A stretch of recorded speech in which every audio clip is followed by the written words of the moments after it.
멋진 찬양 감사합니다. 2월 우리가 함께 다시 꽃피우는 소망하는 예배라는 제목으로 우리 지난주까지 이제 누가복음 말씀에 이어서 느헤미야 말씀으로 말씀 시리즈를 나누어 보려고 합니다.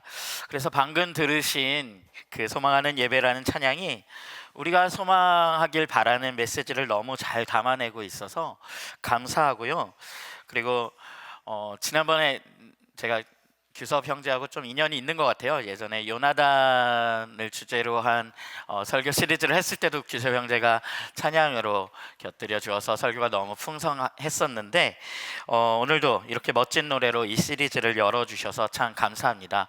제가 이 말씀 시리즈를 기도하며 준비하며 쭉 이제 준비를 이미 이렇게 좀 하고 있는 상태에서 좀 늦게 이 노랫말을 받았는데 우리 수영 간사님과 규섭 형제와 강송선이 함께 만들어주신 노래를 받고 사실은 깜짝 놀랐었어요. 제가 준비하며 좀 만들고 있는 메시지의 어떤 워딩들과 말들과 노래의 노랫말들이 너무 같은 단어들이 이렇게 사용되고 같은 꿈들이 거기 고백되고 있어서 하나님께서 어쩌면 정말 우리 공동체에게 이것을 소망하게 하고 꿈꾸게 하시려는 뜻하심이 있으시구나 하는 것을 좀 느끼는, 그래서 준비하면서 먼저 기대가 되는 시간이었습니다. 그래서 정말 이 말씀 시리즈가 진행되는 동안에 우리가 함께 들은 이 찬양의 한자 한자가 주가 거듭될수록 더 우리의 깊은 고백으로 함께 노래할 수 있는 노랫말이 되었으면 좋겠다라는 생각, 소망을 품게 됩니다. 네, 방금 우리가 노래의 메시지 가운데 함께 고백했듯이 2021년 더불어 함께 교회 공동체는 소망하는 예배 공동체로 살아내자라는 것을 한 해의 방향으로 잡았죠. 소망과 예배라는 단어가, 그리고 살아내자라는 단어가 우리의 마음에 이 표어를 들으면서 남으셨을 것입니다. 그런데 이 말 속에는 한 가지 더 중요한 단어가 남아 있습니다. 바로 예배 공동체라는 표현입니다. 이 예배 공동체라는 단어는 충분히 시간과 정성을 들여서 다룰 가치가 있는 단어입니다. 아마 우리가 이제 함께 만나볼 느헤미야서가 그 이야기를 우리에게 잘 들려줄 수 있을 것 같습니다. 소망, 예배, 살아냄, 그리고 예배 공동체. 그 이야기의 시작을, 다른 이야기는 일단 제쳐두고 느헤미야의 한 대목에 등장하는 예배의 한 장면을 만나보는 것으로 시작하고 싶습니다. 아주 일부분이지만 느헤미야서에 기록된 예배의 한 장면을 우리 함께 읽어보지요. 느헤미야서 8장에 기록된 이 예배의 장면, 6절, 8절, 9절, 12절, 17절 좀 추린 구절인데요. 우리 함께 한 목소리로 읽어보겠습니다. 시작. 에스라가 위대하신 주 하나님을 찬양하면 백성들은 모두 손을 들고 아멘 아멘 하고 응답하고 엎드려 얼굴을 땅에 대고 주님께 경배하였다. 하나님의 율법책이 낭독될 때 그들이 통역을 하고 뜻을 밝혀 설명하여 주었으므로 백성은 내용을 잘 알아들을 수 있었다. 백성은 율법의 말씀을 들으면서 모두 울었다. 그래서 총독 느헤미야와 학자 에스라 제사장과 백성을 가르치는 레위 사람들이 이날은 주 하나님의 거룩한 날이니 슬퍼하지도 말고 울지도 말라고 모든 백성을 타일렀다. 모든 백성은 배운 바를 밝히 깨달았으므로 돌아가서 먹고 마시며 없는 사람들에게는 먹을 것을 나누어 주면서 크게 기뻐하였다. 사로잡혀 갔다가 돌아온 모든 사람이 초막을 세우고 거기에 머물렀다.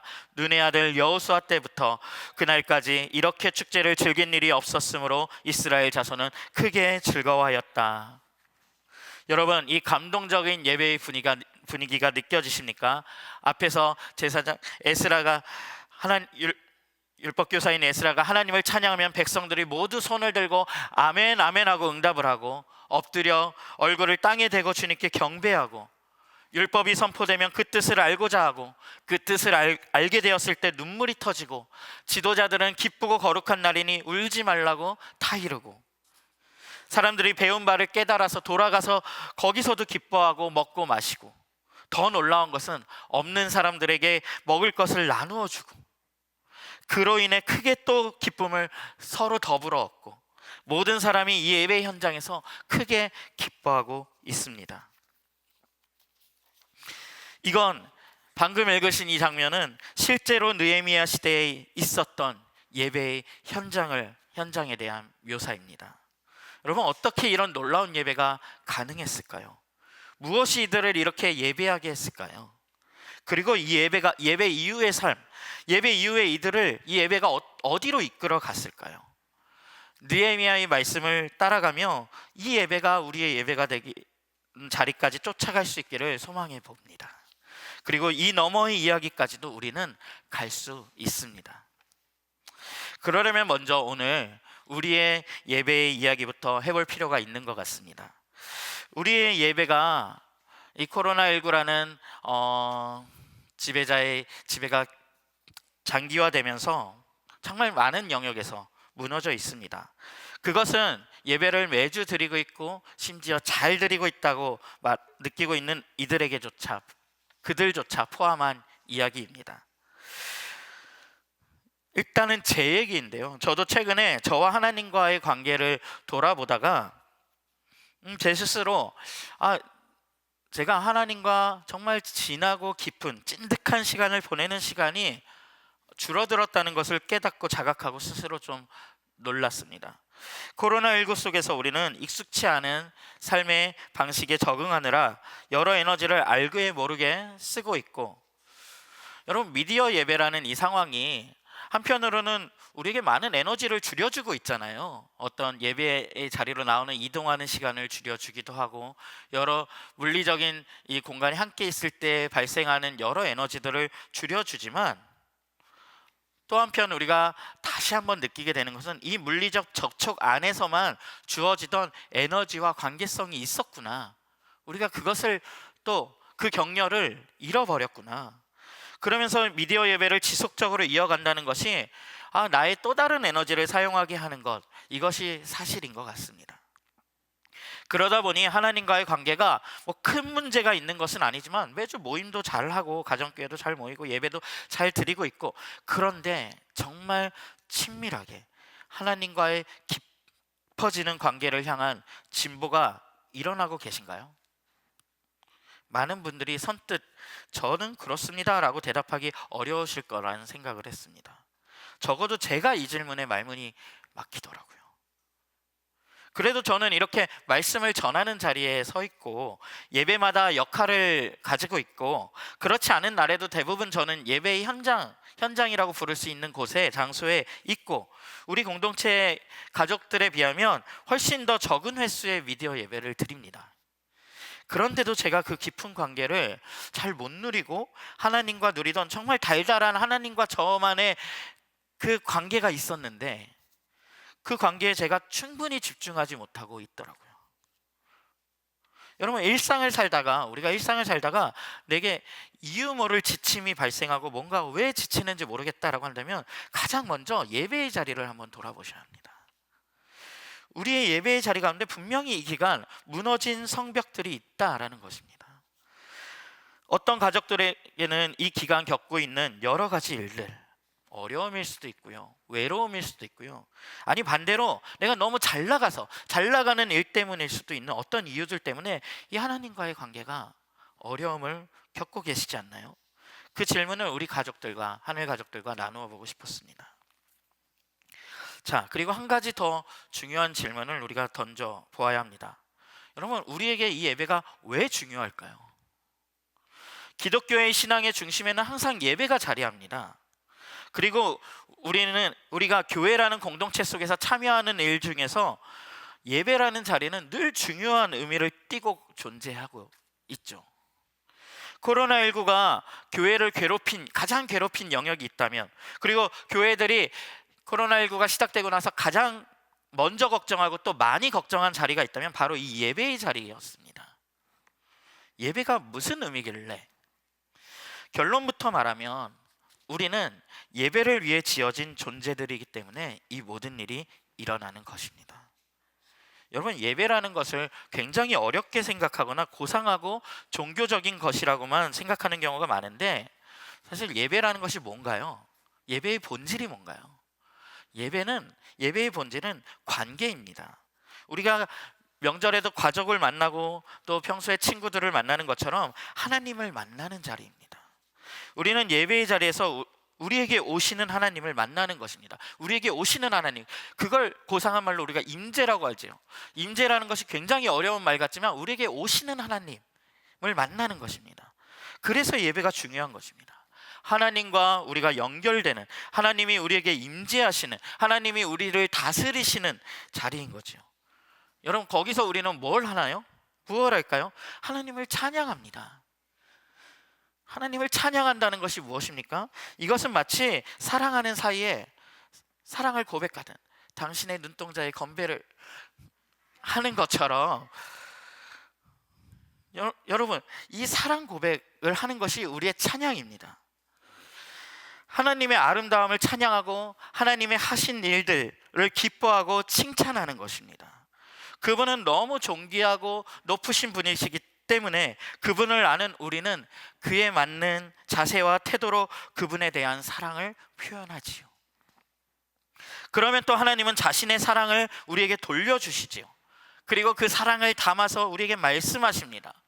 그러면 우리는 이 세상을 지으신 분, 그리고 지금도 다스리시는 그 하나님의 지혜와 사랑의 말씀을 듣는 것입니다. 그리고 우리는 기억합니다. 이 놀라운 사랑의 관계가 전적으로 하나님께서 시작하신 관계라는 것, 하나님께서 예수 그리스도를 보내어 그 아들을 죽기까지 우리를 사랑하심으로 하나님 편에서의 절대적인 희생으로 이 관계가 시작된 것임을 우리는 예배 때마다 기억하려고 합니다. 그래서 성찬을 나누기도 하죠. 이 사랑의 관계의 절정을 우리는 예배의 자리에서 맛보는 것입니다. 사실 이 하나님과 우리가 나누는 이 사랑의 관계, 이 친밀함, 이 관계는 주님의 나라가 완성되는 날에 우리 모두가 온전하게 경험하게 될 것인데, 우리는 예배 때에 그것을 앞당겨 경험하는 것입니다. 그래서 우리는 이것을 소망하는 예배라고 부릅니다. 자, 예배의 핵심은 다시 말하자면 그 사랑의 관계를 경험하는 것입니다. 그러니 우리가 예배를 위해서 지어졌다, 지음받았다라는 것은 매우 소중한 말입니다. 우리가 하나님과 이 사랑을 나누는 대상으로, 교제의 대상으로 지음받았다라는 의미인 것입니다. 여러분, 성경 전체를 관통하는 이야기를 몇 가지 관점으로 다양하게 우리가 얘기해 볼 수 있지만, 성경 전체를 꿰뚫는 매우 강력하게 관통하는 관점 중에 하나는 바로 하나님께서 예배 공동체를 세워가시는 이야기로 우리가 볼 수 있습니다. 여러분, 처음 성경의 첫 이야기의 무대인 에덴 동산, 첫 인류가 살았던 에덴의 이야기가 예배 공동체의 이야기라는 것을 아십니까? 성경에는 예배가 드려지는 공간인 성전을 뜻할 때 그 성전임을 나타내는 상징들이 곳곳에 존재합니다. 그런데 그 성전의 상징들이 에덴 동산의 이야기에 등장을 합니다. PPT 한번 보여주시죠. 에덴 동산은요, 우리가 사실 합쳐서 에덴 동산 이렇게 부르고 있지만 에덴 동산이 하나의 단어가 아니고요. 창세기 2장 10절에 보면 4개의 강이 흘러나오는데 그 강들이 에덴에서 흘러나와서 먼저 동산을 적시고 그리고 바깥 세상으로 흘러가는 것을 볼 수 있습니다. 그러니까 에덴이란 동산이 안쪽에 있고요, 에덴을 둘러싸고 있는 동산이 있고요, 그 바깥에 바깥 세상이 있습니다. 그런데 성전의 조건, 성경에서 말하는 성전이라고 부르는 예배가 드려지는 이 공간의 조건 중에 하나는 하나님의 임재하심이 있는데, 이 가운데 있는 이 에덴이라는 공간이 하나님이 임재하시는 공간이었습니다. 창세기 3장에 보면 하나님이 거니신다라는 표현이 나오는데, 그때 나오는 단어 미탈렉이라는 단어인데 그 단어가 바로 임재하신다라는 뜻의 단어입니다.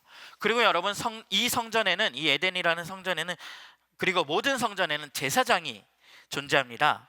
에덴에서 지음받았던 아담과 하와는요, 단순한 인간, 단순한 인류가 아니었습니다. 하나님께서는 아담과 하와에게 에덴 동산을 개역 개정의 표현대로라면 경작하라라고 표현하시는데, 그들이 받은 사명이 경작하다라는 뜻의 아바드라는 단어인데요, 이것은 사실 예배 용어입니다. 섬기다, 예배하다라는 단어지요. 그러니까 아담과 하와는 단순히 그냥 그것들을 돌보고 경작하는 정원지기가 아니라 제사장이었습니다. 그리고 그곳에는, 이 에덴이라는 동산에는 선악과를 먹지 말라라는 하나님의 율법이 또 있었지요. 그리고 아담과 하와가 죄를 지은 후에 그들이 동쪽으로 쫓겨나거든요. 우리는 뭐 어디로 쫓겨나건 그 방향에 별로 신경 쓰지 않으셨죠? 그런데 이후 이들이 동쪽으로 쫓겨났기 때문에 이후 성전의 모든 문은 동쪽으로 나 있습니다. 성막의 문도 동쪽, 성전의 문도 동쪽으로 나 있습니다. 그리고 하나님께서는 그 문을 지키는 천사를 두십니다. 그쵸? 에덴으로 쫓겨난 뒤에 하나님께서 그 에덴을 지키는 천사들을 두십니다. 이것도 성전을 문을 지키는 천사들, 성전을 나타내는 상징입니다. 즉 하나님이 처음 창조하신 에덴이라는 공간은요, 에덴 동산은요, 그냥 이 세상, 그냥 창조 세계가 아니라 하나님의 성전이고, 처음 인류인 아담과 하와는 바로 제사장이요 하나님께 예배하는 예배 공동체라는 것을 알 수 있습니다. 여러분, 이것이 뭘 의미할까요? 예배 공동체라는 것은 우리의 가장 근원적이고 본질적인 부르심이라는 것입니다. 자, 제가 이 예배 공동체 이야기라는 관점으로 성경 전체를 해석할 수 있다고 했지요. 자, 제가 지금부터 5분 안에 성경 전체 이야기를 요약하는 놀라운 시도를 한번 해보겠습니다. 조금 정신 없으실 수 있지만 잠시만 따라와 주시죠. 자, 또 한번 PPT를 보여주시죠.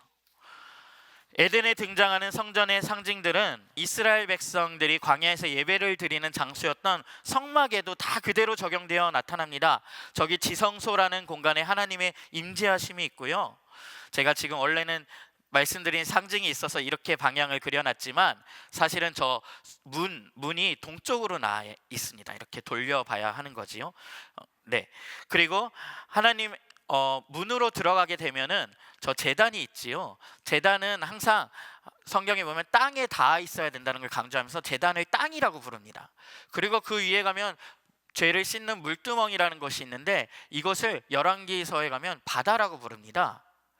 그리고 그 안으로 들어가면은 점점 이제 하나님을 만나는 깊은 장소로 들어가는데, 성소라는 공간에는 우리 우주 일곱 행성을 상징하는 7촛대가 놓여져 있고요.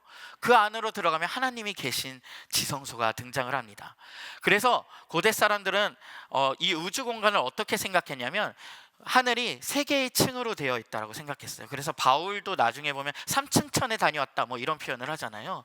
그것이 고대 사람들의 우주관이었습니다. 그래서 맨 밑에 보면 땅과 바다가 있잖아요. 그래서 여기가 우리가 살고 있는 첫 번째 층이고요, 두 번째에는 우주 공간 천체가 있는 저 성소라고 부르는 두 번째 층이 하늘이 있는 겁니다. 그리고 마지막 세 번째 층 지성소에 가면은 거기 하나님이 계시는 공간 3층 천이 거기에 있다라고 생각을 했습니다. 그래서 이것이 성막이 무엇을 의미할까요? 이 모든 우주 공간이 하나님의 성전이라는 생각을 그들은 했던 겁니다. 그래서 성막에서 예배를 드리면서 그들은 이 모든 우주 공간이 사실은 하나님의 성전이다 라고 믿었었습니다. 우리는 이 상징들을 이스라엘 백성이 가나안 땅에 들어가는 이야기를 통해서도 찾아볼 수 있습니다. 다시 한번 PPT를 보여주시죠.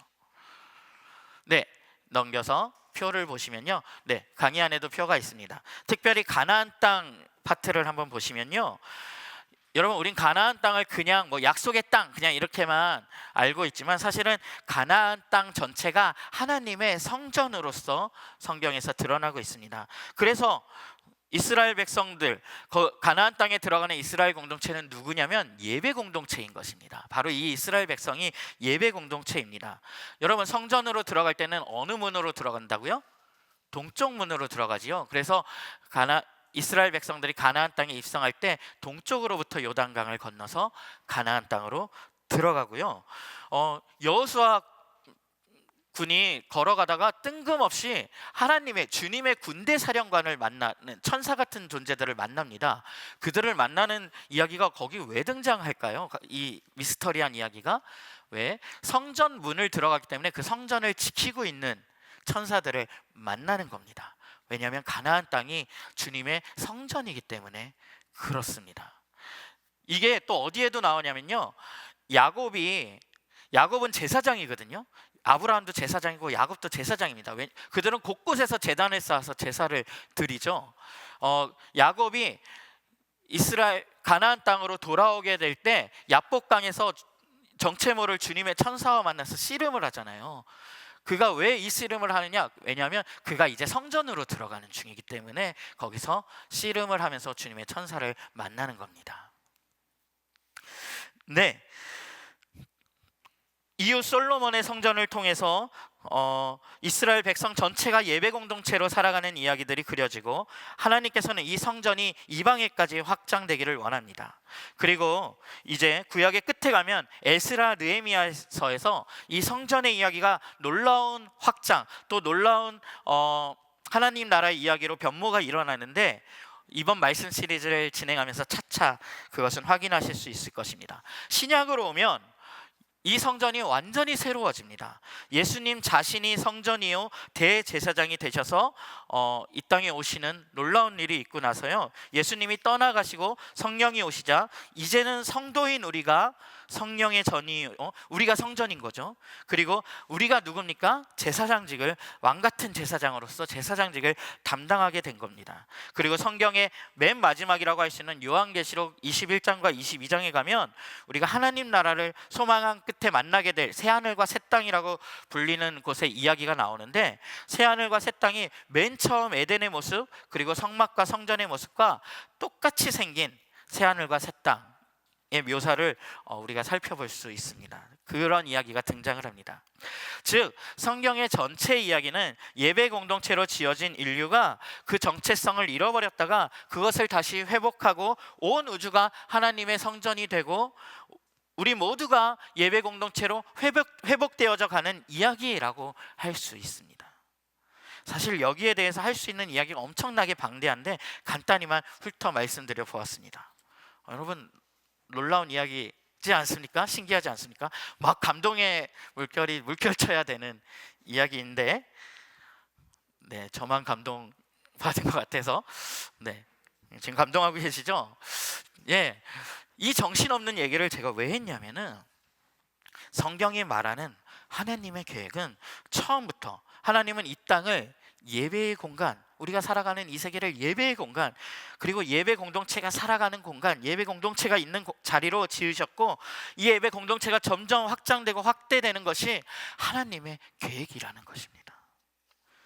그것이 구약시대 때는 좀 더 좁은 공간적인 개념이었던 것이 신약시대를 사는 우리 때에는 성도 각자가 성전이라는, 그리고 우리가 제사장이고 우리가 예배 공동체라는 놀라운 확장을 우리가 지금 경험하고 있는 것이고, 요한계시록에 그 약속된 그날이 오면, 우리가 소망하는 그날이 오면 온 우주가 하나님의 성전이 될 것이라는 그림을 보여주고 있는 것입니다. 이것이 성경 전체의 이야기라는 것이죠.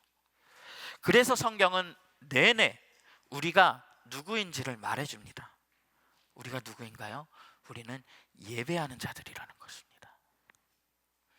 우리는 그것을 위해서 지어졌고 그것을 위해서 존재합니다.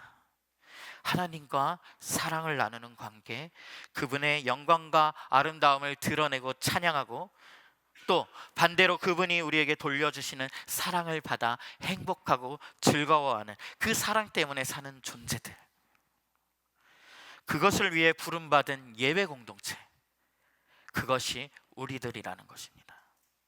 그러니 우리에게 예배란, 이 예배란 양보할 수 없고 소홀히 할 수도 없는 너무나 소중한, 무엇과도 바꿀 수 없는 자리인 것입니다. 그래서인지 인간들은, 우리들은 한시도 예배하지 않고는 살아갈 수 없습니다. 이게 무슨 말인가요? 저 예배 안 하고 잘 살 수 있는데요? 저 잘 살던데요? 여러분, 정말 그럴까요? 또 예배 이야기가 나의 현실하고는 조금 거리가 있는, 조금 상관없는, 내 주중의 삶과는 조금 거리가 있는 이야기라고 생각되십니까? 아니요. 예배 이야기는 사실 우리의 현실 이야기 그 자체입니다. 여러분은 미처 깨닫지 못하셨을지 모르지만 인간은 참 신기하게도 항상 무언가를 예배하며 살아갑니다. 한순간도 예배하지 않고는 살아갈 수 없는 존재가 우리들입니다. 어, 제가 우리의 일상의 한 부분을 제가 조금 낯선 언어로 좀 서술해 보겠습니다.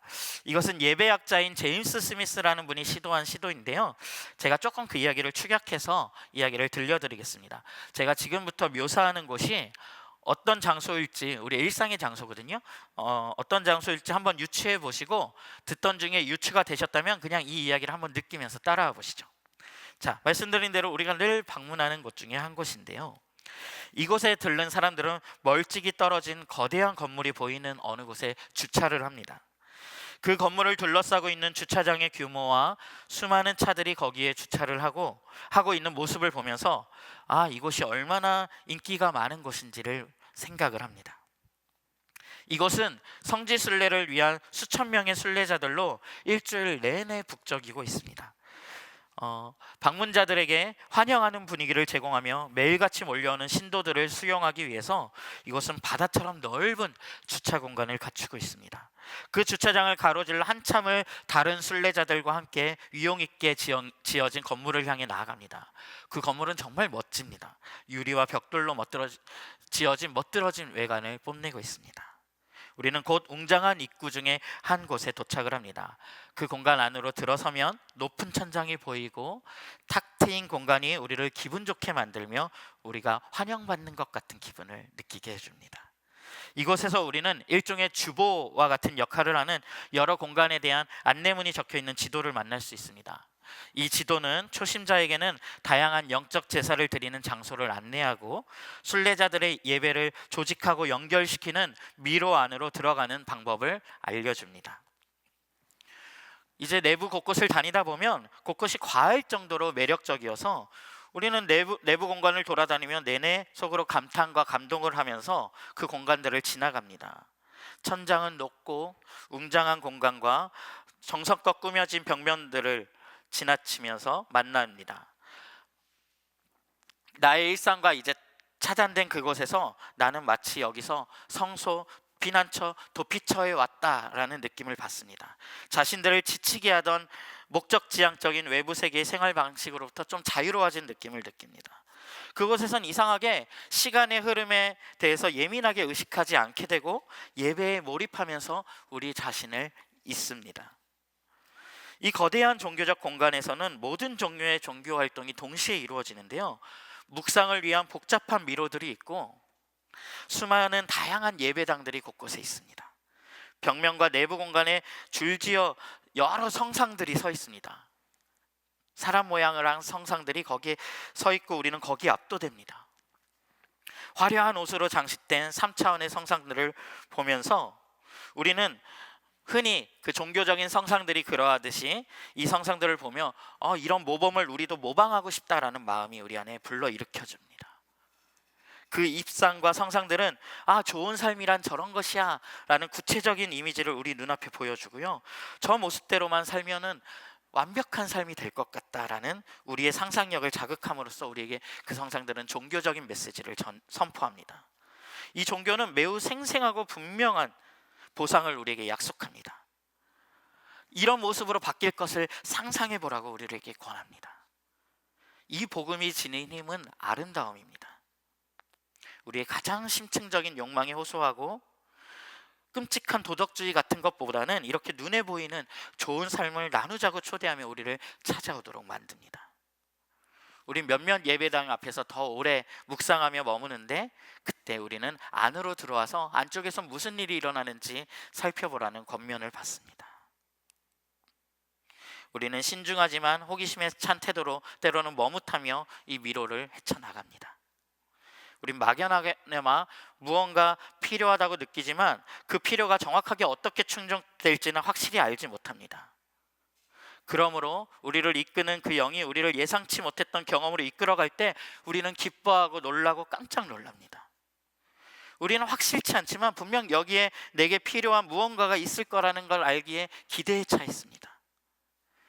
신자들은 선반이라고 부르는 것을 집중적으로 뒤진 뒤에 우리는 새로 발견한 성물을 손에 들고 제단으로 나아갑니다. 이곳에서 예배는 절정에 이릅니다. 성직자와 그 밖의 예배를 돕는 사제들이 우리를 돕습니다. 제물을 바치고 견고하게 포장된 성물을 얻고 나면 우리는 거기서 거래의 종교, 교환과 교제의 종교적인 경험을 합니다. 여기서 구체적으로 만질 수 있는 새로운 성물을 우리는 얻죠. 사제의 축복을 받은 후에 우리는 예배당을 빠져나옴으로써 우리의 일단의 예배를 마치게 됩니다. 대부분은 바로 나가지 않고 계속 묵상을 이어가고 다른 예배당에도 둘러보라는 초대를 받습니다. 우리는 이 풍성한 제안을 대부분은 거절하지 못합니다. 여러분, 이곳이 어디인지 눈치채셨나요? 네, 바로 우리가 대형 쇼핑몰들을 들를 때 겪는 경험을 다수 종교적인 언어로 풀어본 것입니다. 쇼핑을 할 때 우리 안에 일어나는 일은 예배하는 일과 흡사합니다. 사실 우리의 욕망들 모두가 예배와 관련되어 있습니다. 인간은 그래서 항상 무언가를 예배하고 있습니다. 인간은 하나님과 우리 서로에 대한 갈망을 가지도록 지어진 존재들입니다. 그래서 우리는 사랑을 갈구하고 또 사랑할 대상을 찾습니다. 우리의 삶이 예배의 대상을 올바로 설정하지 못할 때 우리의 욕망은 주인을 잃고 방향을 잃고 배고픈 상태로 요동칩니다. 우리는 그 허기를 무엇으로든지 메꾸지 않고는 배길 수가 없습니다. 그래서 사람들은 온갖 쇼핑과 과시, 몰입으로 그 허기를 그때그때 메꾸며 살아갑니다. 그러나 그 배고픔은 끝이 없죠. 그리고 그것은 매우 영적이고 근원적이기까지 한 허기짐입니다. 우리의 배고픔을 메꿀 수 있고 우리가 구원받을 수 있다는 종교적 메시지를 담은 수많은 광고들이 우리의 마음을 끌어당깁니다. 이것이 우리가 살고 있는 세상의 현주소입니다. 우리는 이런 세상 속에서 어떻게 우리의 욕망과 배고픔을 메꿀 수 있을까요? 어떻게 이 걸걸대는 우리의 삶을 바른 방향으로 이끌 수 있을까요? 예배의 이야기는요, 정말 첨예한 우리의 현실에 대한 이야기입니다. 느헤미야서는 그 첨예한 욕망과 방향이 교차하는 장소에 서 있던 한 남자에게서 이 예배의 이야기를 시작합니다. 그 시작을 우리 한번 같이 읽어볼까요? 느헤미야서 1장 1절부터 3절까지 이야기입니다. 함께 읽겠습니다. 하가랴의 아들 느헤미야가 한 말이다. 20년 기슬루월 내가 도성 수산에 있을 때 나의 형제 가운데 하나인 하나니가 다른 사람들과 함께 유다에서 왔기에 이리로 사로잡혀 오지 않고 그곳에 남아있는 유다 사람들은 어떠한지 예루살렘의 형편은 어떠한지를 물어보았다. 그들이 나에게 대답하였다. 사로잡혀 오지 않고 그 지방에 남은 사람들은 거기에서 고생이 아주 심합니다. 업신여김을 받습니다. 예루살렘 성벽은 허물어지고 성문들은 다 불에 탔습니다. 성경은 느헤미야가 수상궁에 있었다고 느헤미야의 1인칭 시점으로 이 첫 절을 엽니다. 시대적 배경을 조금만 설명드리면 이스라엘 백성이 포로로 잡혀간 지 이제 오랜 시간이 흘렀고 나라도 처음에 바벨로니아였던 것에서 페르시아로 바뀌어 있었습니다. 본래 에스라서와 느헤미야서는 한 권의 책이거든요. 그래서 반드시 함께 살펴봐야 되는 그런 필요가 있는 책입니다. 에스라서에 등장하는 이야기에 따르면 페르시아 왕 고레스가 이스라엘 백성에게 이제 포로 생활을 마치고 자국으로 돌아가라는 귀한 명령, 칙령을 내렸고 이스라엘 백성들이 1차, 2차 귀환을 했습니다. 그리고 그들은 성전을 짓는 것을 자신들의 가장 큰 목표로 삼고 귀환을 했지요. 그런데 그 성전을 짓는 일이 어려움 때문에 중지되기도 했고 또 힘을 내어 다시 공사가 재개되기도 하며 천신만고 끝에 성전을 완성했는데 그들이 생각한 대로 성전을 완성했는데도 그들의 나라가 부강해지거나 어떤 회복이 일어나지 않는 겁니다. 그러고 나자 그들이 겪은 것은 깊은 영적 침체였습니다. 느헤미야의 이야기가 시작되는 이 이야기는 이 성전이 완공되고 영적 침체가 이어진 뒤로부터도 60년이나 더 흐른 뒤입니다. 자, 그런데 느헤미야가 지금 서 있는 곳, 느헤미야가 머물고 있는 것은 수상궁이라는 곳입니다. 여러분, 페르시아 왕이 머무는 두 개의 성이 있었는데 겨울에 머무는 겨울궁인 수상궁과 여름에 머무는 여름궁인 앙메다궁이라는 두 궁이 있었습니다. 한번 이 지금 읽으신 장면을 한번 이미지로 떠올려 보십시오. 왕을 위한 화려한 궁이 두 개나 있는 페르시아라는 공간과 느헤미야가 안부를 묻고 있는 성벽이 다 허물어지고 성문들은 다 불에 타고 사람들은 업신여김을 당하고 있는 예루살렘이라는 공간의 대조가 여기에 지금 등장을 하고 있는 겁니다. 느헤미야는 그 사이에 서서 그 페르시아에서도 술을 맡은 관원으로 최상위급 고위직을 맡은 인물이었습니다. 여러분 아시다시피 술 맡은 관원이라는 것은 그냥 단순히 뭐 시중을 드는 이가 아니라 정말 관직 중에서도 최고위층 관직이었습니다. 그런데 지금 느헤미야 1장에 등장하고 있는 그 페르시아라는 화려한 문명의 한복판에 서 있는 최고위급 관리의 관심사가 흥미롭습니다. 그는 자신이 맡은 술 맡은 관원이란 직이나 페르시아에서의 더 높은 출세나 어떤 성공 대신에 사실 자신은 어쩌면 가보지도 않았을 거거든요. 거기서 태어나지도 않았습니다. 오래전 이스라엘의 수도였던 예루살렘의 안위를 궁금해하고 있습니다. 아니, 이어서 1장 말씀을 좀 더 읽어보면 그의 말씀은 뭐 관심을 갖고 있다, 뭐 궁금함을 가지고 있다, 그렇게 표현될 수 없는 그 훨씬 이상의 마음으로 그것을 바라보고 있는 것을 알 수 있습니다. 우리 한번 읽어보죠. 느헤미야 1장 4절부터 11절까지의 말씀, 좀 길지만 우리 한번 같이 읽어보겠습니다. 이 말을 듣고서 나는 주저앉아서 울었다. 나는 슬픔에 잠긴 채로 며칠 동안 금식하면서 하늘의 하나님께 기도하여 아뢰었다.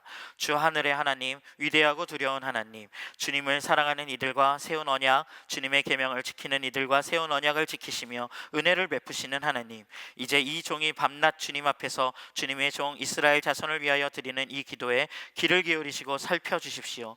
우리 이스라엘 자손이 주님을 거역하는 죄를 지은 것을 자복합니다. 저와 저희 집안까지도 죄를 지었습니다. 우리가 주님께 매우 큰 잘못을 저질렀습니다. 주님의 종 모세를 지키시어 우리에게 내리신 계명과 율례와 규례를 우리가 지키지 않았습니다.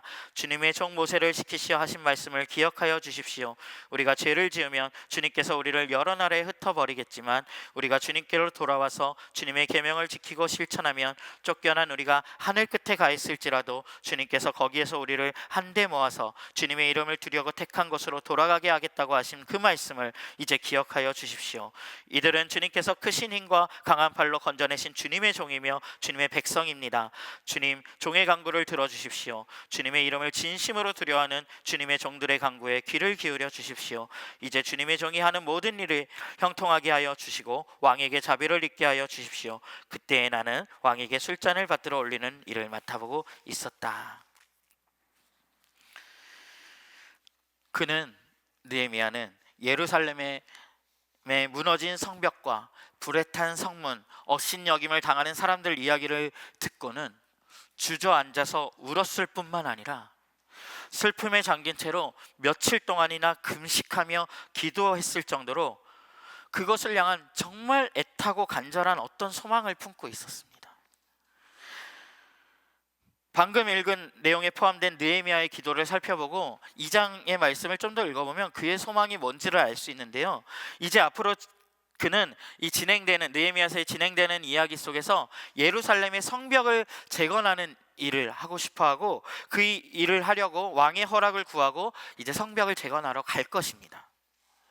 그런데 그의 기도를 보면, 지금 방금 읽으신 이 기도를 보면 그는 단순히 성벽을 재건하는 것 그 자체가 그의 소망이 아니라 9절에 뭐라고 하고 있냐요? 우리가 주님께로 돌아와서 주님의 계명을 지키고 실천하면 쫓겨난 우리가 하늘 끝에 가 있을지라도 주님께서 거기에서 우리를 한데 모아서 주님의 이름을 두려고 택한 곳으로 돌아가게 하겠다고 하신 그 말씀을 이제 기억하여 주십시오. 주님, 하나님의 백성 이 공동체, 주님이 택하신 이 공동체, 이 예배 공동체, 주님을 예배하기 위해 지어진 이 공동체를 회복시켜 주십시오 라는 기도를 하고 있는 것입니다. 그리고 그 일을 위해 자신이 마음에 품고 있는 왕에게 부탁하려는 일이 있는데 그 일을 형통케 해달라고 기도하고 있습니다.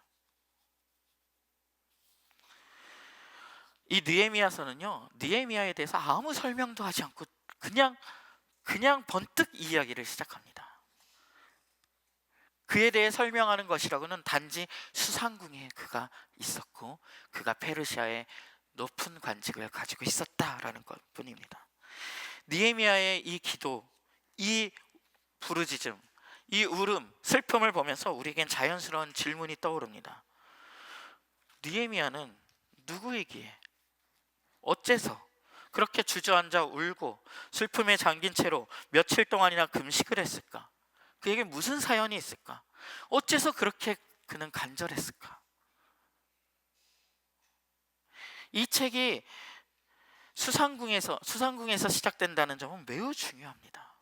이 수상궁이란 무엇을 표현하나요? 문명과 번영의 한복판, 도시와 힘을 뜻하는 권력의 한복판. 이 안에서 느헤미야는 피라미드의 가장 높은 곳에 한 자리에 있던 사람입니다. 느헤미야는 얼마든지 우리의 표현대로 그냥 잘 먹고 잘 살아갈 수도 있는, 자기 배를 불리며 안전한 곳에서 자신의 욕구를 다 만족시키며 살아갈 수도 있었던 사람입니다. 그런데 우리가 확인했듯 사실은, 진실은 그는 도저히 그럴 수가 없었던 사람입니다. 무엇이 그러하여금 이 수상궁 안에서 그 고위직을 맡고 있으면서도 평안케 할 수 없게 한 것일까요? 1장에 그의 기도를 다시 살펴볼 필요가 있습니다. 그의 기도에는 이스라엘과 언약을 맺으신 하나님이라는 표현이 계속해서 등장을 합니다. 이스라엘의 하나님이라는 표현이 등장을 합니다. 또 하나 주목하여 볼 표현이 모세라는 이름입니다. 여러분, 에스라서 이 느헤미야, 에스라 느헤미야라는 이 책에는 모세라는 이름이 10번도 넘게 언급이 되거든요. 그리고 이 이스라엘과 언약을 맺으신 하나님이라는 표현과 이 모세라는 이름이 가지는 역할이 똑같습니다.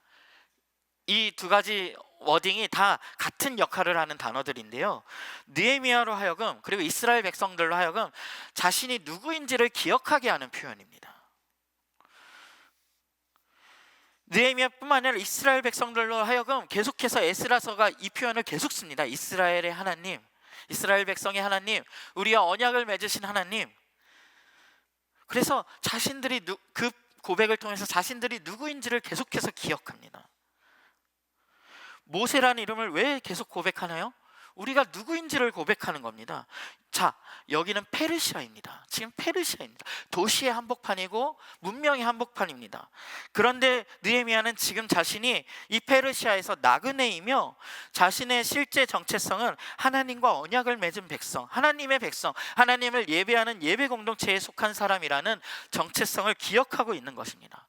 모세라는 이름을 통해 자신들의 이야기가, 나의 역사는 페르시아의 어떤 그 강국이 되는 역사, 그 역사를 따르고 있는 것이 아니라 하나님 나라의 이야기, 하나님 나라의 계보를 따라 예배 공동체가 지어지고 확장되고 있는 그 이야기, 그 계보를 따라 그 흐름 속에 자신이 있다라는 것을 선명하게 기억하고 있었고 또 끊임없이 되새기고 있었던 것입니다.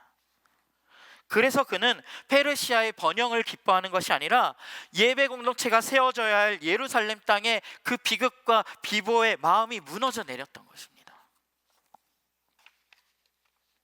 여러분, 제가 오늘 설교 앞단에 왜 그렇게 성경 전체에 걸쳐서 예배 공동체가 이렇게 표현되고 있다라고, 하나님께서 예배 공동체를 창조하셨고 그것을 세상 끝날까지, 요한계시록의 그 마지막 날까지 이어가시고 확장하실 거라고 왜 그것을 함께 살펴봤을까요? 여러분, 우리가 누구인지를 기억해야 한다는 것입니다.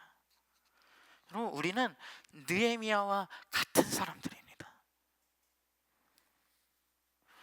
우리는 너무나 자주 우리가 예배에 온전히 집중할 수 없는 이유라며 제가요, 페르시아 한복판에 서 있습니다 라는 이야기를 합니다.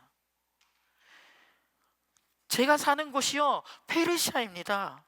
그래서 어쩔 수가 없는 상황 가운데 있습니다 라고 우리가 자꾸 그것을 핑계 삼습니다. 제 삶이 이렇게 바쁩니다. 제 삶이 이렇게 어렵다니까요. 세상이, 시절이, 시대가 이런 모습인데요, 지금 이 시대적 상황을 좀 보세요.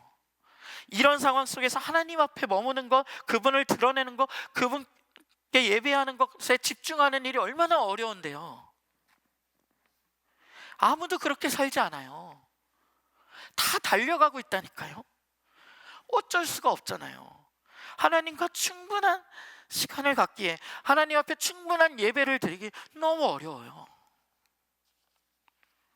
그래서 그런 여러분을 위해 하나님께서는 수상궁에 있는 느헤미야로부터 이 이야기를 시작하십니다. 그가 수상궁의 술 맡은 관원이면서도 예루살렘의 비극적인 상황에 주저앉아 슬퍼할 만큼 예배 공동체의 세워짐을 간절히 바랄 수 있었던 것은 그가 그렇게나 선명하게 자신이 누구이며 어디에 속한 자인지를 고백하고 있었기 때문입니다. 여러분, 요즘 교회들이 욕을 먹고 내 삶은 숨이 가빠올 정도로 정신이 없고 예배로 모이는 것은 사회적 분위기도 점점 어려워지기만 하고 미디어 예배는 심지어 더 어렵고 세상은 정신없이 변하고 있고 도저히 거룩한 소망을 품기가 어려운 계절인가요? 여러분 기억하십시오. 소망이란 그럴 때 사용하는 단어입니다. 소망이란 그럴 때 필요한 단어입니다. 소망이란 원래 어두운 때에 말하는 단어입니다. 소망이라는 것은 그러한 실체가 전혀 보이지 않는 그곳에서 일어나는 일입니다. 느헤미야가 이스라엘 예배 공동체의 회복을 소망했을 때 예루살렘의 성벽은 무너져 있었고 성문은 불탔으며 느헤미야는 예루살렘이 아닌 페르시아에 앉아 있었습니다. 여러분, 내가 누구인지를 선명히 하십시오. 여러분 정말 누구세요? 여러분, 우리는 우리가 누구인지를 분명히 해야 합니다. 그래야 바른 소망을 이야기할 수 있어요. 한일전 스포츠 경기를 관람하는데 내가 한국인인지 일본인인지 모른다면 여러분 올바른 응원을 할 수 없죠. 내가 누구인지를 선명히 아는 것, 그것이 출발점이 되어야 우리의 소망도 올바를 수 있습니다. 정체성이 선명하지 않은 채로 품게 된 소망은 위험한 욕망일 가능성이 매우 높습니다. 제가 조금 더 어린 시절에 막 찬양 집회가 엄청 유행이던 때가 있었거든요. 저도 찬양 집회마다 쫓아다니면서 제가 거기서 막 뛰면서 찬양하고 막 너무 감격에 젖어 있었어요. 그때도 제가 소망을 얘기하고 있었고 품고 있었는데, 제가 그때 품고 있었던 소망을 보면 저의 어떠한 성공, 저의 사회적인 출세, 그것을 주님이 이루어 주실 것 같아서 그것을 기뻐하면서 막 뛰고 있었어요. 제가 무엇을 위해 존재하는지, 제가 어떤 부르심을 받았는지, 제 고백이 제 욕망을 채우는 쪽으로, 제가 그것들을, 다른 것을 예배하고 있으니까 제 소망도 다른 것을 소망하고 있으면서 그것이 하나님을 예배하는 것인 걸 줄 착각하고 막 그 안에 뛰고 있었더라고요. 여러분 누구세요? 정체성이 선명하지 않은 채로 품게 된 소망은 정말 위험한 욕망일 가능성이 매우 높습니다. 여러분이 누구신지 그 정체성을 다시 고백하세요. 베르시 한복판에서 그 고백을 확인하시길 바라요. 그것이 회복되면 우리는 올바른 소망을 품게 될 것입니다. 소망이란 본래 하나님이 지으신 목적, 하나님께서 의도하신 본질이 회복되는 일을 바라는 것, 그것이 소망입니다. 그리고 또 하나, 우리 더불어함께 교회 가족들과 정말 나누고픈 이야기가 있는데요. 여러분, 요즘 무슨 고민을 가지고 계십니까? 여러분의 생각이 어디에 가장 많이 오래 머물고 계신가요? 우리는 나그네이며 예배자들입니다. 우리는 예배 공동체로 부름받은 사람들입니다. 그렇다면 우리의 고민, 우리가 어떤 불만족을 느낀다면 우리의 불만족조차 달라야만 합니다. 느헤미야는 자신은 하나님의 백성이요 예배 공동체라는 사실을 알았기에 예루살렘의 그 사정을 들을 때 그 안에 불만족함, 고민을 느꼈습니다. 우리가 그냥 쉽게 생각할 땐 느헤미야 같은 삶이라면, 느헤미야 같은 자리에서는 아무 고민도 없을 법한데 말입니다. 그래서 자신이 누구인지 깨닫는 것은 정말 중요합니다. 여러분 모세를 생각해 보세요. 모세라는 인물이 이집트의 왕자로 잘 살아가다가 자신이 내가 히브리인이라는 것을 깨달았을 때 갑자기 노예로 살고 있는 자신의 민족 히브리인들이 그런 모습으로 압제당하고 있는 것에 대한 불만족을 느끼고 그때 어떤 막 다른 소망들이 생겨나기 시작했습니다. 또 자신이 압제당하는 쪽이라는 걸 깨달았을 때 어떤 여성들이 우물가에서 어떤 남성 목자들에 의해서 막 압제당하는 것을 보면서 막 그 목자들과 대항하는 모습을 보여주기도 합니다. 성경은 이 모든 것이 모세가 자신이 누구인지를 알아가는 과정 중에 고민하게 되는 과정들을 보여주고 있습니다. 여러분 요즘 무엇을 가장 많이 고민하고 계신가요? 무슨 생각 가장 많이 하세요? 미디어가 떠들고 시끄러운 대로 똑같이 주식 생각을 하십니까? 똑같은 것에 불만을 품고 똑같은 것에 불안해하고 계신지 않습니까? 여러분 그렇죠. 우리가 얼마나 특별합니까? 우리 다 평범한 사람들입니다. 세상 사람들과 우리 별반 다르지 않은 평범한 사람들입니다. 그런데 우리가 이미 확인하고 살펴본 대로 그런 우리를 하나님께서 하나님과 교제하는 존재, 하나님을 드러내는 존재, 하나님께 예배하는 존재로 우리를 부르셨다니까요. 여러분 이건 너무 큰 의미입니다. 그때 우린 누구입니까? 우리에게 무엇이 소중합니까? 하나님 백성의 구별됨, 하나님 백성의 자부심, 하나님 백성의 명예, 이게 우리의 전부와 같습니다. 그렇다면 우리의 고민은 달라야 합니다. 공동체 가족들의 예배가 무너지는 게 나의 오늘의 고민이어야 되고, 나와 하나님과의 관계가 고민이어야 되고, 복음 전파가 뜻대로 안 이루어지고 있는 게, 원활하지 않은 게 나의 어려움이어야 되고, 하나님을 예배하지 못하는 나의 찾는 이 때문에 내가 괴로워야 되고, 가정교회 예배가 더 깊어지지 못하는 것이 나의 고민이어야 하지 않겠습니까? 우리의 예배의 자리의 중요성을 알면 알수록 우리의 고민은, 그 예배를 향한 고민은 더 깊어져 갈 것이고, 느헤미야처럼 애통하는 마음을 가지게 될 것입니다. 느헤미야의 이 애통하는 마음이 정말 우리의 마음이었으면 좋겠어요. 무엇이 예배를 드림에 있어서 뭐가 옳고 그르다, 모이는 것이 옳다 그르다, 그런 걸 따지기 전에 우리 안에 이 예배함에 대한 갈망, 안타까움이 먼저 회복되길 바라요. 정말 감사한 것은 목자님들 중에서도 이 예배의 중요성, 예배 공동체로서 살아냄의 중요성을 알아서 끊임없이 고민하고 몸부림치시고 기도의 제목들을 나눠주시는 분들이 계셔요.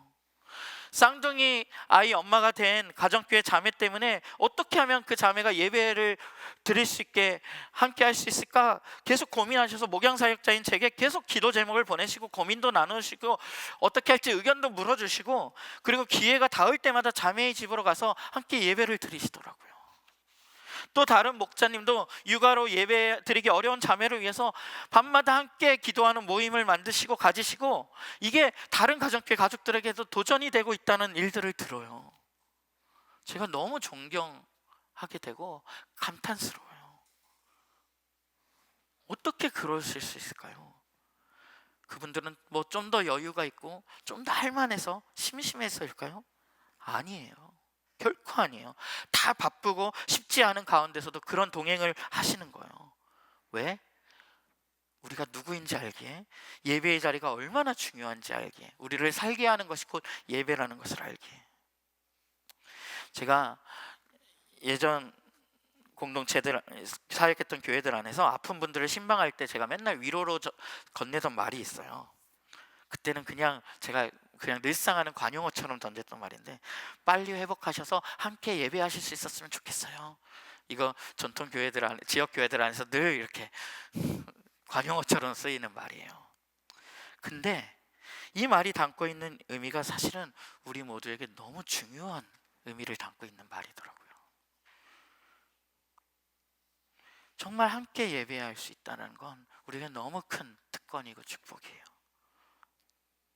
여러분, 우리에게 진짜 큰 일이 뭡니까? 우리 몸이 아파서 우리가 큰 일인 게 아니라, 우리가 하나님과의 관계에 제대로 못 서 있으면, 여러분이 예배를 한번 보세요. 여러분 예배의 증상이 가장 먼저 나타나요. 다른 사람은 몰라도, 내가 예배 자리에 앉아 있으면 다른 사람은 몰라도 나는 알아요. 내 예배가 지금 어떻게 드려지고 있는지. 내 예배가 온전치 않다면 하나님과의 관계가 온전치 않을 거예요. 그래서 회복해서 예배의 자리에 잘 서기를 바란다는 바람은 정말 중요한 소망이죠. 저는 요즘 온 세상이 주식 이야기로 가득한 것을 보면서 사실 이렇게 사역자로서 작은 절망감 같은 것을 좀 느끼고 있었어요. 그런데 느헤미야의 기도를 보면서 기도하기 시작했습니다. 무너진 자리들을 보면서, 무너진 성벽을 보면서 절망하는 게 아니라 기도해야겠구나. 그들이 다시 예배하는 일을 나도 꿈꿔야겠구나. 느헤미야의 기도를 보고 있노라면 그가 이 기도를 드리는 동안에 정말 하나님을 의지하고 있다는 게 보여져요. 그가 11절에 말하기를 이렇게 표현하거든요. 주님의 이름을 진심으로 두려워하는 주님의 종들의 간구를 들어주십시오 라고 표현합니다. 그는 자신 있게 주님의 이름을 진심으로 두려워한다라고 표현하고 있어요. 이게 누구에게 하는 말이에요? 주님께 하는 기도잖아요. 주님 아시잖아요. 저희가 주님의 이름을 얼마나 두려워하는지, 힘이 어디에 있는지를 느헤미야는 알고 있다는 거예요. 이 역사의 주인이 페르시아의 왕이 아니라 하나님이시라는 사실을 너무 분명하게 붙잡고 있었습니다. 그래서 그는 성벽이 다 무너진 중에도, 성문이 다 불탄 중에도 소망을 가질 수 있었습니다. 여러분 그거 아세요? 느헤미야가 성벽을 짓는 것을 허락해달라고 지금 허락을 구하려고 가려고 하는 아닥사스다 왕은요, 느헤미야가 그런 부탁을 하기에 이미 앞서서 이스라엘 백성에게 성벽 짓는 것을 중단하라는 명령을 내렸던 왕이에요. 지금 느헤미야는 그 왕 앞으로 가서 왕이 중단시킨 공사를 감히 다시 하게 해달라고 말하겠다는 마음을 품고 지금 기도하고 있는 거예요. 목숨을 건 일입니다. 그는 정말로 왕이 아닌 하나님께서 역사의 주인이시라는 것을 믿고 하나님을 의지하고 있어서 이런 기도를, 이런 소망을 품을 수 있었던 거예요. 5절에 보면 그가 주님의 자비하심을 호소하거든요. 자비를 베풀어 주십시오. 헤세드라는 표현이에요. 헤세드가 뭐예요? 이 일을 하나님께서 정말 이 소망이 성취되는 그때까지 하나님께서 끝까지 함께 하실 거라는 믿음을 지금 고백하고 있는 거예요. 느헤미야에게 이 고백이 있었어요. 이 소망을 하나님께서 성취하시고야 말 거라는 그 믿음이 느헤미야에게 있었어요.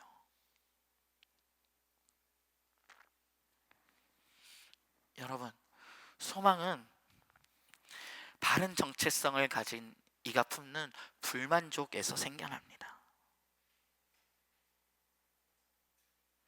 우리가 이 불만족을 놓고 기도하기 시작할 때 그 불만족에서 소망이 꽃 피어납니다. 주님, 이 자리에 하나님이 필요합니다 라는 고백이 우리에게서 터져 나올 때, 정말 하나님이 우리가 선 그 자리에 임하시기를 우리가 구할 때, 그때 우리의 불만족이라는 이 다소 아름답지 않았던 단어가 소망이라는 아름다운 단어로, 아름다운 이름으로 구원을 받습니다. 여러분, 그 가운데 우리의 예배의 자리는 우리의 이 불만족투성이었던 자리에 하나님께서 찾아오신다는 놀라운 이야기를 담은, 우리가 완전히 오실 날을 기다리고 있지만 그것이 놀랍게도 오늘 우리가 드리는 예배의 자리에서도 그 소망의 성취를 경험할 수 있다는 그 놀라운 약속이 담긴 자리, 그것이 우리가 오늘 드리고 있는 이 소망하는 예배의 자리입니다. 여러분, 먼저 우리의 예배의 자리를 회복합시다. 우리가 누구라고요? 예배자요, 예배 공동체에 속한 사람들입니다. 우리의 고민이 어디에 있어야 한다고요? 나와 하나님과의 관계가 고민이고 하나님께 예배를 온전히 드리지 못하는 누군가가 나의 고민이어야 합니다. 회복될 수 있을까요? 여러분, 하나님을 의지합시다. 성벽 공사를 중단시킨 왕 앞으로 나아갔던 느헤미야는 하나님을 의지했기에 그 소망을 이어갈 수 있었습니다. 우리의 소망은 우리의 힘 때문이 아니라 하나님께서 우리의 하나님이시기에 현실이 될 수 있고, 아니, 될 것입니다. 여러분, 우리 고민을 시작합시다. 우리의 불만족을 놓고 기도합시다. 우리 모두 소망하는 예배자, 우리 소망하는 예배자를 통해 이 땅이 아름다운 소망의 나라로 변화될 것을 기대하며 우리 이 말씀을 생각하며 1분간 침묵하도록 하겠습니다.